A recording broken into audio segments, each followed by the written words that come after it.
अस्सलाम वालेकुम। मेरा नाम डॉक्टर हसनैन ख़ान है और मैं एक consultant plastic and reconstructive surgeon हूँ। प्लास्टिक एंड रिकन्स्ट्रक्टिव सर्जरी की प्रैक्टिस मैं पिछले 15 साल से कर रहा हूँ, जिसमें से आखिरी 7 साल यानी 2016 से अब तक मैं as head of department of plastic surgery Rawalpindi medical university काम कर रहा हूँ। प्लास्टिक सर्जरी बेसिकली आर्ट है 3 तरह के मरीज़ों को डील करने का: cosmetic, reconstructive and burn. Cosmetic surgery जो कि खूबसूरती की सर्जरी है, और कोई भी खूबसूरती का ऑपरेशन या प्रोसीजर वो कॉस्मेटिक सर्जरी में डील होता है। रिकन्स्ट्रक्टिव सर्जरी डिफरेंट तरह के डिफेक्ट, कोई ज़ख़म हो या कैंसर की ट्रीटमेंट, उस तरह के उनके बाद रिकन्स्ट्रक्शन, ये सारा प्लास्टिक सर्जन डील करता है। और बर्न यानी जले हुए मरीज़ का मुकम्मल इलाज एक प्लास्टिक सर्जन की डोमेन में आता है। Thank you very much. आज हम जिस टॉपिक पे बात करेंगे वो है रिंकल्स यानी झुर्रियाँ।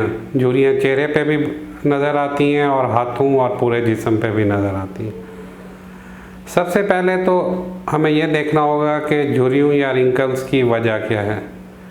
रिंकल जो सबसे ज़्यादा पैदा होते हैं वो एजिंग प्रोसेस का हिस्सा है, यानी कि इंसान जिस तरह बूढ़ा होता जाता है और उसकी उम्र गुजरती जाती है तो झुर्रियाँ आती जाती हैं और जिल्द रिलैक्स हो जाती है और चेहरे और हाथों पे झुर्रियाँ हो जाती हैं।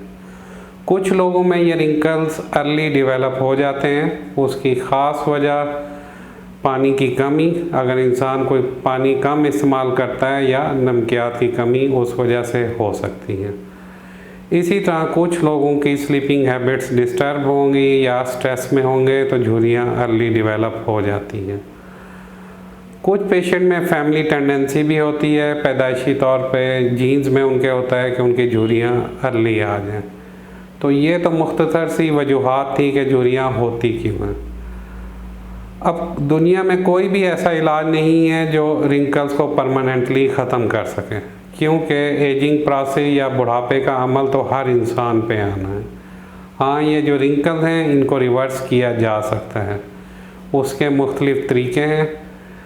अगर हम इसे कैटेगराइज करें तो हम इसे इन तरीक़ों में सबसे पहले केमिकल पीलिंग आती है, फिर डर्माएब्रेशन, माइक्रो नीडलिंग, PRP, लेज़र्स जिसमें अब्लेटिव लेज़र शामिल हैं, और मुख्तलिफ़ तरीके हैं जिस तरह हाइड्राफेशियल और हाइफो। कुछ इंजेक्शन ऐसे भी हैं जिनसे रिंकल ख़त्म हो सकता है, जैसे कि Botox and fillers, fat grafting. और अगर रिंकल बहुत ज़्यादा गहरे हों और डीप हों और कोई स्पेसिफिक एरिया में, फिर हम डिफरेंट सर्जरीज भी इसमें आती हैं। अगर मिनिमल से स्टार्ट करें तो थ्रेड लिफ्ट, इसी तरह face lift for cheek elevation, neck lift की जाती है, और फोरहेड लिफ्ट। तो ये मुख्तसर से तरीके थे या उनकी थोड़ी सी डिटेल थी जिनसे रिंकल्स ख़त्म हो सकते हैं। कुछ लोग सवाल पूछते हैं कि सबसे बेस्ट मेथड कौन सा है रिंकल ख़त्म करने का। तो मुख्तलिफ़ तरह के रिंकल होते हैं, इसका कोई स्पेसिफिक आंसर नहीं किया जा सकता। अगर तो रिंकल्स बहुत ही कम है और तो हम नॉन सर्जिकल वे से उसे करेक्ट कर सकते हैं, जैसे कि केमिकल पीलिंग, डर्माएब्रेशन, PRP और बाज़ औक़ात थ्रेड लिफ्ट।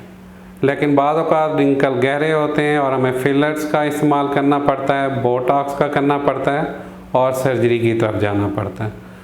तो इस बात का कोई स्पेसिफिक आंसर नहीं है कि कौन सा तरीका सबसे बेहतर है। हर एक रिंकल के लिए डिफरेंट आंसर है, और ये जवाब आपका प्लास्टिक सर्जन जिसे आप विज़िट करेंगे वही आपको प्रॉपर दे सकता है।